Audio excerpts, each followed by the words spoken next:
ევროპის საპარლამენტო ასამბლეის ზამთრის სესიამდე ერთი დღე რჩება მომავალ კვირას სტრასბურგში სხვადასხვა ქვეყნის სამთავრობო დელეგაციები შეიკრიბებიან, მათ შორის იქნება ქართული დელეგაციაც, რომლის უფლებამოსილების ცნობის საკითხსაც ასამბლეის წევრები განიხილავენ. შესაბამისი წერილით ევროსაბჭოს ქართულმა ოპოზიციამ თვის დასაწყისში მიმართა. მმართველი გუნდი უფლებამოსილების შეჩერების საკითხის დღის წესრიგში დაყენებას არ გამორიცხავს და ქვეყნის ინტერესების წინააღმდეგ მოქმედებაში სწორედ ოპოზიციას ადანაშაულებს. ქართული დელეგაციის წევრებს იმედი აქვთ, რომ საპარლამენტო ასამბლეა ინიციატივას არ გაიზიარებს. სულ სხვა მოლოდინი აქვთ ოპოზიციონერ ლიდერებს.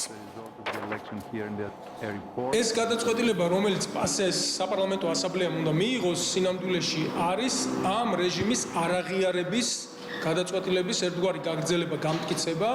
ჩვენ მოლოდინი გვაქვს, რომ ეს სწორედ ასე მოხდება, იმიტომ რომ ამ ადამიანებმა გააყალბეს არჩევნები, მიიტაცეს ხელისუფლება და მიუხედავად იმ დიდი საპროტესტო ტალღისა, რომელიც ქვეყანაში არის აგერ უკვე მესამე თვეა, არანაირ შემხვედ ნაბიჯს ისინი არ დგავენ. ქართული ოცნების პასუხისმგებლობაა ის საკითხი, რომ ისინი არ ცნობენ ევროკავშირის, ევროპული საბჭოს, ევროკომისიის აღიარებულ ძირითად პრინციპებს და ვალდებულებებს. ისინი მუდმივად არასრულებენ ვალდებულებებს და ამიტომაც არის ცნობილი როგორც არასანდო პარტნიორი ქართული ოცნება, მაგრამ ჩვენ ყველაფერს გავაკეთებთ იმისათვის, რომ ჩვენი პარტნიორების მხარდაჭერა დარჩეს ქართველ ხალხთან, დარჩეს საქართველოს ეროვნულ ინტერესთან და ამიტომაც ყველანაირი შეზღუდვა ცხადია მოიხსნება იმის შემდეგ, როდესაც შეიცვლება ხელისუფლება სამართლიანი, თავისუფალი და კონკურენტუნარიანი არჩევნების შედეგად. ევროსაბჭოს საპარლამენტო ასამბლეის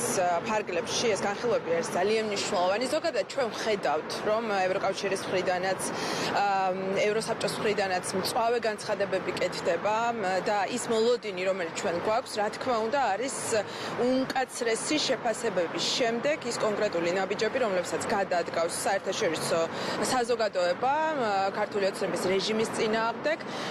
ჩვენ მონაწილეობთ ამ პროცესში. ვიზიტი იქნება გამოყენებული იმისთვის, რომ ქართული დელეგაცია მორიგ ჯერზე მოითხოვს და დაამტკიცებს იმას, რომ საქართველოს სახელმწიფო იმსახურებს ცივილიზებული სამყაროს წევრობას, რაც არაერთხელ დადასტურდა და შესაბამისად ამ ვიზიტს ექნება ასევე მნიშვნელობა, რომ ევროსაბჭოში კიდევ ერთხელ მიხვდებიან, რომ საქართველოს სახელმწიფო მათივე ევროპული ინსტიტუტების შეფასებით არა ერთგზის და ყოველთვის იყო შეფასებული როგორც დინამიურად მზარდი და პოზიტიურად მზარდი სახელმწიფო. უთო ოდირმა თავის დასკვნაში ცალსახად თქვა, რომ ცენტრალურმა საარჩევნო კომისიამ არჩევნები მაღალ ორგანიზაციულ დონეზე ჩაატარა. ასე რომ აქ ფაქტი და არგუმენტი არ არსებობს.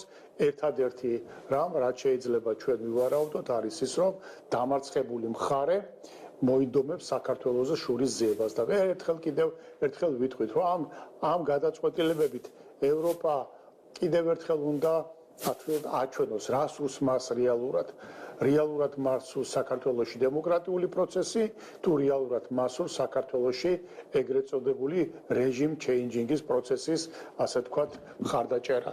აქედან კიდევ ერთხელ გამოჩნდება რეალური სახე იმისა, თუ დემოკრატიის რა ხარისხი არის დღეს ევროპაში.